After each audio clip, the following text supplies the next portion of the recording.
Bienvenidos a Cruce de Palabras por Telesur. Soy Luis Hernández Navarro y hoy nos acompaña en el estudio Javier Herrera Valles. Javier es comisario general retirado de la Policía Federal. Él es piloto aviador de helicóptero, ¿verdad? Así es. Estudió, entre otros muchos lugares, en la Academia del FBI, Nacional del FBI, con una larga trayectoria en los trabajos de seguridad pública en este país. Y hoy, en el centro del debate nacional, por la detención en Estados Unidos de un viejo amigo tuyo, Genaro García Luna. Así es, pues fíjate lo que son las cosas, Luis, una sorpresa realmente la detención de este personaje que pues fue el responsable de la seguridad pública en el sexenio del presidente Felipe Calderón. Entre 2006 y 2012. Efectivamente.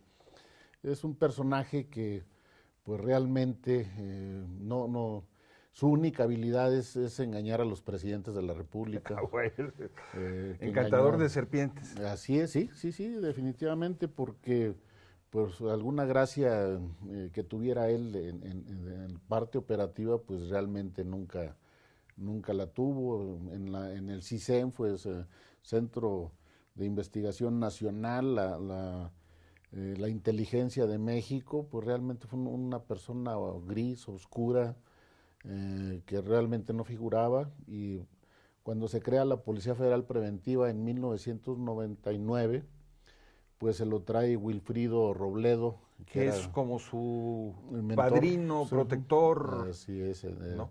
Estuvieron juntos en trabajos de inteligencia en Chiapas en contra del ejército zapatista, ¿no? Así es, sí, junto con Jorge Tello Pion, que era el director del CISEN en ese tiempo. Entonces, pues de alguna manera les ha caído bien, les ha sabido llegar a legua a esas gentes. Lo hacen cuando se crea la Policía Federal Preventiva en México, desaparece la Policía Federal de Caminos y la fusionan a la Policía Federal Preventiva. Yo vengo de la Policía Federal de Caminos, yo tenía en ese tiempo 20 años de servicio, 23 años de servicio. Él se viene como jefe de la inteligencia de la Policía Federal Preventiva, que nunca se hizo trabajo de inteligencia, pero estuvo un año ahí al frente de esa. Él es ingeniero de formación, ¿verdad? Es ingeniero mecánico. O sea, no es que venga de un trabajo policial previo de muchos años. No, o sea, te digo, era oficinista en la parte de análisis, en el CISEN, el Centro de Investigación Nacional, pero trayectoria como policía no, definitivamente, ni investigador, era analista.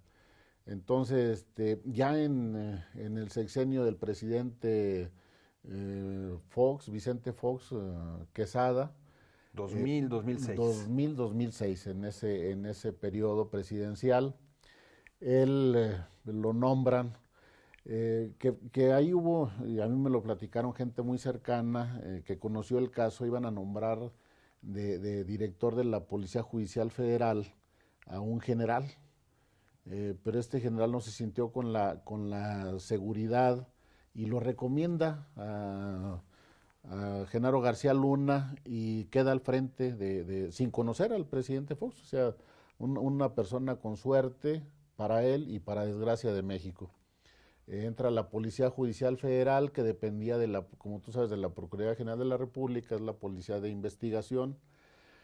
Él le vende la idea al presidente Fox que la Policía Judicial Federal era una policía contaminada, coludida con ilícitos, y crea la Agencia Federal de Investigaciones, lo que viene siendo el FBI americano, porque bueno, es una persona frustrada también que pues de alguna manera nunca pudo estar en el FBI en Estados Unidos, y él crea la Agencia Federal de Investigaciones, la AFI, en ese tiempo, en el 2001.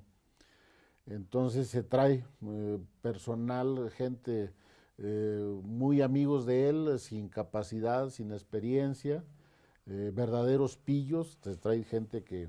Sí, verdaderos pillos. Verdaderos pillos, definitivamente, porque gente que estaba coludida con narcotráfico, delincuencia organizada, extorsiones, secuestros, homicidios. Los coyotes en el gallinero. Así es. Entonces, pues corren a mucha gente que no le convenía a sus intereses. O sea, deja a la gente que le convenía a sus negocios, porque para él fue un negocio la Agencia Federal de Investigaciones. La mencionan con bombo y platillo como la policía de élite, una policía científica que realmente nunca tuvo los alcances que él dio a la comunidad mexicana de sus actividades. Una persona protagonista que cada detención que hacía, bautizaba por un nombre a cada banda, los pillos, los diferentes nombres les daba. Muy útil en términos de comunicación. Para mediáticos, sí, o sea, para la gente que pues le gusta. O sea, eso ver. del García Luna Productions es verdad. Así es, sí, definitivamente. Yo creo que ahora sí aquí en México los hermanos Ataide eran los mejores cirqueros aquí en el país, y bueno, pues se quedaban cortitos con él por las maromas que hacía. Y que nos hacía creer a los mexicanos. A los mexicanos. Porque bautizaba los coyotes, los perros, los gatos, a cada banda, él le ponía nombre. O sea, realmente, viéndonos a los antecedentes, había secuestros de 3, 4 secuestros, y luego los agarraban, los detenían. Pero los detenían sin recursos económicos, entonces desaparecía el dinero de los... Convenientemente. El secuestrador el dinero no lo va y lo mete al banco, o sea, se queda, lo guarda, y cuando los detienen, pues los detienen con todo y recursos económicos. Ahí está el caso famoso de la francesa Florence Cassez en el 2005, que fue uno de sus, ahora sí, de supuestamente que recuperaron unas personas secuestradas y encontraron a la francesa ahí junto con otros cómplices, y resultó que no era cierto. O sea, no la habían detenido ahí a la francesa en ese momento, ni con los detenidos, ni en esa casa, y lo descubrió Televisa precisamente. Todo un montaje. Un montaje, ese montaje ahora sí quedó en evidencia. La periodista Denise Merker lo evidenció ante el público, porque estaba él en una entrevista y habla la francesa, entra una llamada telefónica al estudio y lo desmiente de esa situación. Pero este señor tenía tanta fuerza con el presidente Fox que no pasó nada. O sea, corrieron al periodista que hizo el evento, el show, pero él quedó como si nada. Posteriormente, a consecuencia de eso, él tiene una denuncia penal en la Procuraduría General de la República que hizo la Comisión Nacional de Derechos Humanos por la violación a los derechos humanos de todos los detenidos, pero tampoco pasó nada. Entonces, al cambio del sexenio, cambia el sexenio y lo nombran secretario de Seguridad Pública. O sea, se cayó para arriba. Ahora sí, como los gatos, cayó parado. Entonces, queda como secretario de Seguridad Pública ya con el presidente Felipe Calderón en el sexenio 2006-2012, como bien lo acabas de decir. Y ahí hay un dato que inclusive no le he mencionado, y hace un par de días me llamó el general Tomás Ángeles de Aguajare. Que fue subsecretario agregado militar en Washington. Pero fue subsecretario de la Defensa. De la Defensa, precisamente con Felipe Calderón. Él iba a ser secretario de la Defensa con Felipe Calderón, y le entrega, cuando se entera de que tiene pensado nombrar a Genaro García Luna de secretario de Seguridad Pública, le entrega bastante información en manos del presidente de lo que tenía los antecedentes criminales de Genaro García Luna. Y para su sorpresa, cuando nombra su gabinete, él no es secretario de la Defensa, pero Genaro García Luna sí es secretario de Seguridad Pública. Y tiempo después, ya que lo retiran, lo jubilan, lo acusan de estar ¿También? vinculado al cártel del Beltrán Leiva. Así es. Y estuvo en la cárcel un tiempo. Luego sale sin ninguna comprobación de la acusación, ¿no? Sí. pero se la hicieron. Se le hicieron, él queda como subsecretario de la Defensa, se jubila por edad a los 2 años de que estaba en su periodo de subsecretario, pero sí, era la práctica de Genaro García Luna, con complicidad del Procurador General de la República, que en ese tiempo era Eduardo Medina Mora, que fue ministro y que le descubrieron también cuentas millonarias en Londres, precisamente Estados Unidos. Una práctica que tú viviste en carne propia, ¿no, Javier? Así es, o sea, si tú me hubieras preguntado en el 2008 si se cometían injusticias graves en México, yo te hubiera dicho no, no es posible, porque hay un Ministerio Público que acusa, hay un juez que juzga y no puede haber tanta complicidad. La Procuración de Justicia y o sea, la justicia en sí, ¿no? Entonces, yo no creía que fuera a pasar eso, pero sí, impartición de justicia, procuración de justicia e impartición de justicia, que estuvieran ahora sí vinculados en la misma, en el mismo criterio de injusticia, violación de los derechos humanos, pero sí los hay. O sea, el Ministerio Público se prestaba para fabricar culpables, como fue el caso del general Ángeles de Aguajare, como fue el mío, como fue el de mi hermano Arturo Herrera, y como fueron muchas gentes precisamente. Vamos a tener que hacer una pausa muy brevemente, pero sí quería adelantarte esta pregunta. ¿Cómo es que tú comienzas a darte cuenta de quién era Genaro García Luna? Claro que sí. ¿Te parece si vamos a esa pausa? Claro. No se vayan, volvemos en muy breves instantes.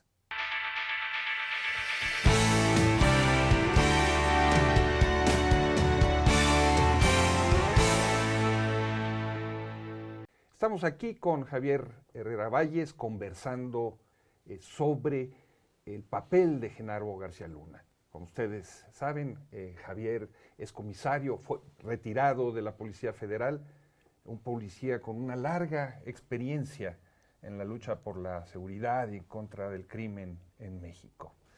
Javier, antes de irnos a la pausa, te preguntaba cómo es que tú habías comenzado a detectar quién era Genaro García Luna, qué estaba haciendo. Bien, mira, cuando inicia el sexenio de Felipe Calderón, él inicia el 1 de diciembre del 2006. El día 15 de diciembre de ese mismo año empieza, ahora sí anuncian la mal llamada guerra contra la delincuencia organizada. Se suponía que iban con todo las autoridades a combatir la delincuencia organizada. Es cuando saca el ejército Felipe Calderón a las calles para apoyar esas actividades. Al frente, obviamente, de este oscuro personaje, Genaro García Luna, que pues era el cerebro de toda esa guerra mediática.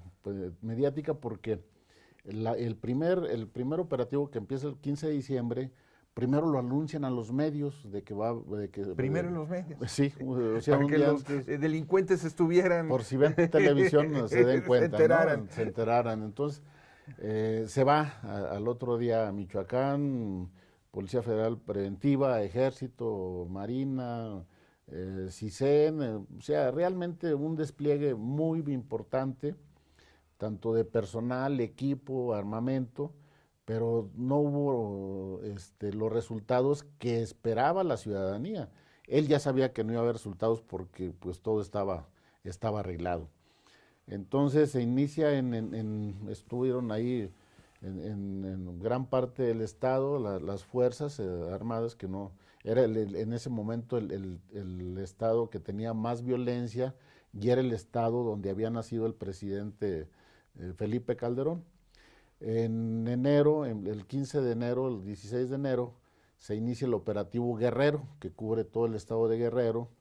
A mí me tocó participar, ya en ese me ordenan un día antes, reunir gente, 200 gentes de la Policía Federal Preventiva, 40 unidades, y bueno, pues, ¿y qué vamos a hacer? No, pues hay que ir a hacer un operativo, pero ¿qué tipo de operativo? Claro. No, pues vamos a Ya estaba anunciado, Ya el se operativo, ya lo habían, ese día lo anunciaron, de que se iniciaba, y se iniciaba en Guerrero.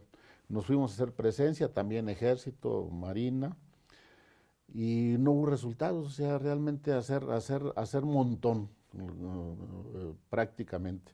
En ese tiempo hubo un ataque concertado a 4 diferentes agencias del Ministerio Público, en donde mataron a varios elementos de la policía, estando toda la fuerza del Estado ahí en Acapulco.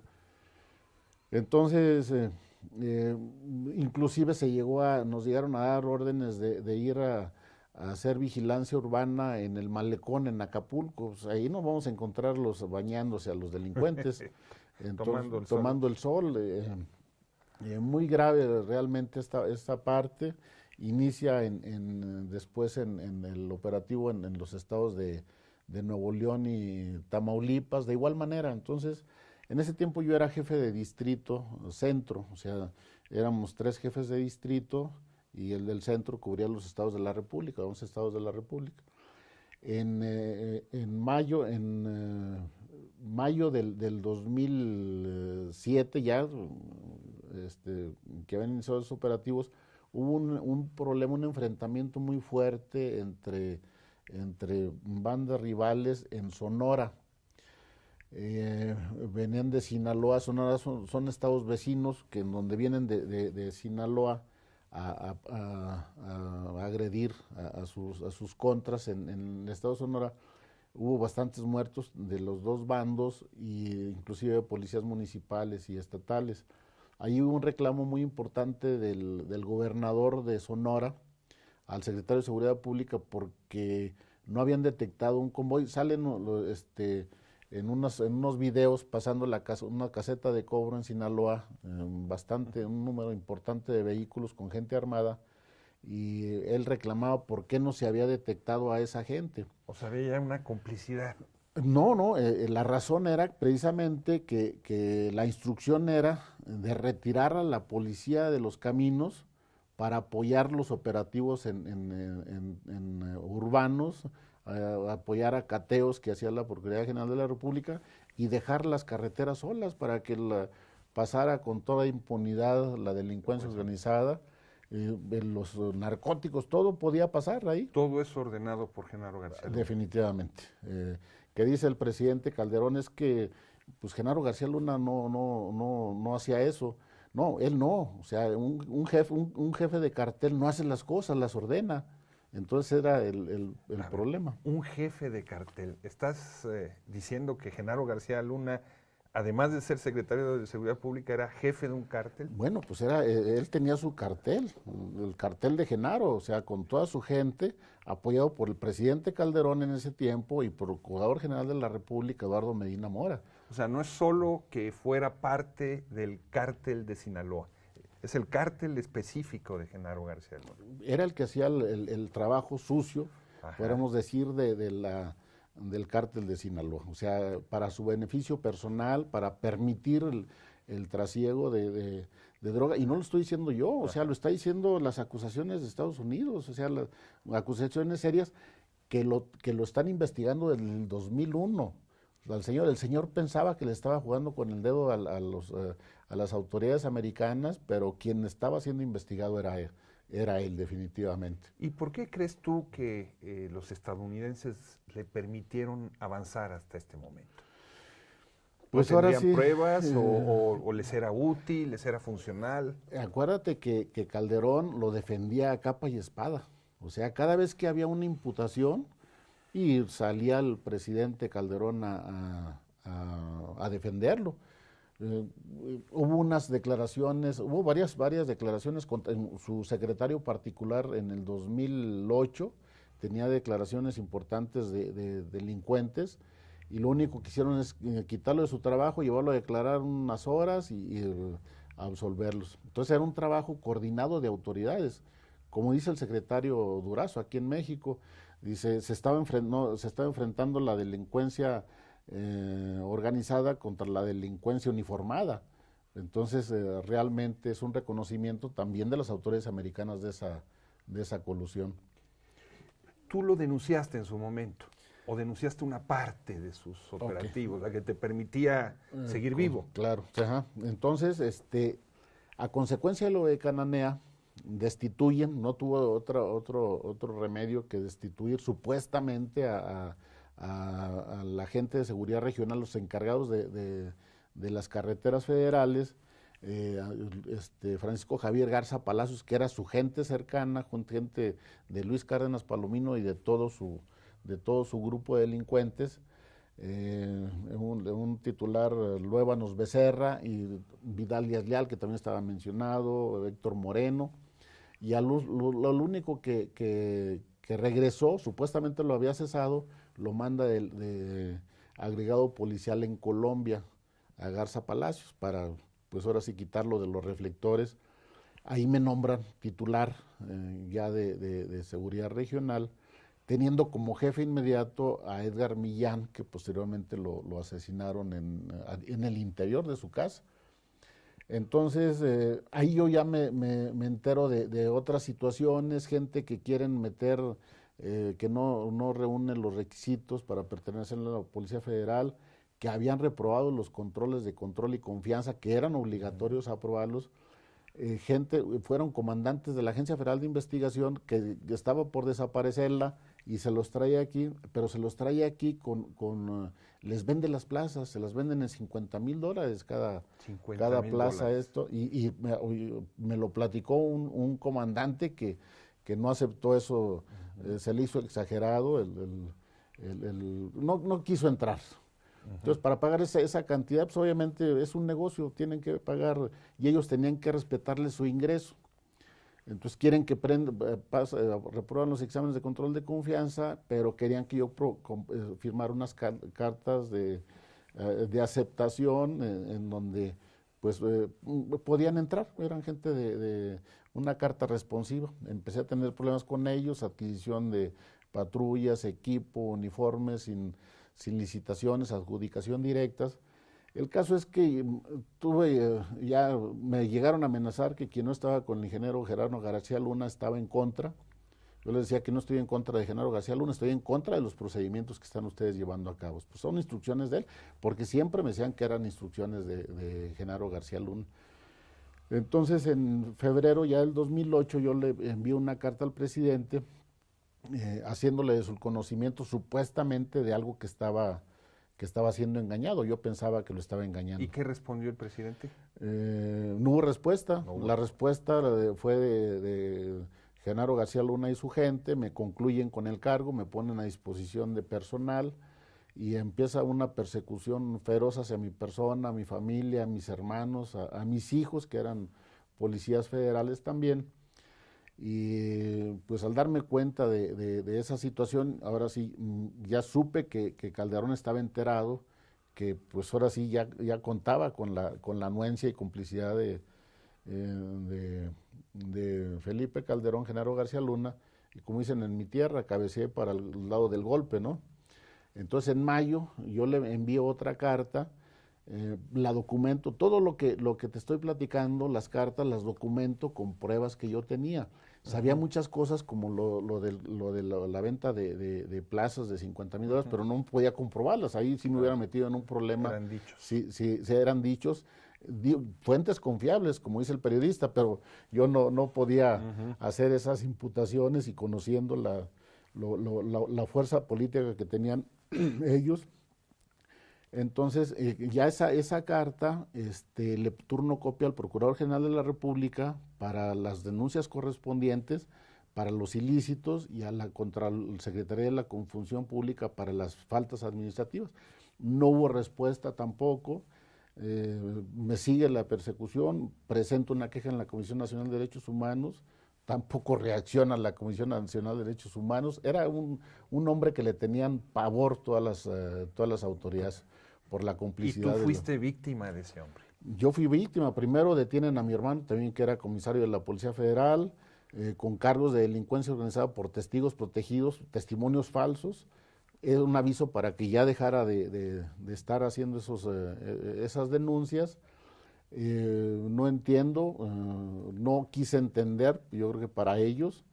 Y el 17 de noviembre yo voy a una entrevista a Televisa, precisamente para platicar con la periodista Denise Merker de todo lo que estaba pasando. Acaban de tener al comisionado de la Policía Federal por estar vinculados con la delincuencia organizada, Víctor Gerardo Garay Cadena, que lo señalaban sus propias gentes, y bueno, ya no me dejaron llegar ahí y me hacen cargos también de delincuencia organizada. Javier, ya nos cayó la guillotina del tiempo.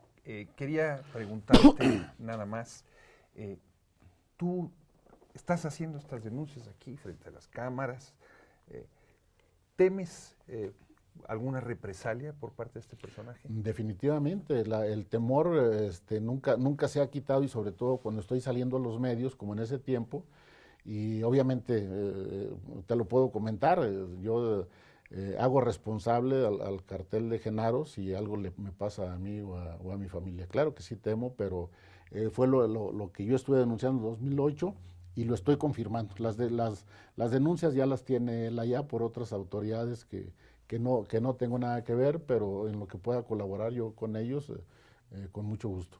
Javier, muchísimas gracias por estar en este cruce de palabras con nosotros. Y ustedes, amigos, amigas, muchas gracias por su amable compañía el día de hoy. Ya saben, los esperamos la semana que viene aquí por Telesur.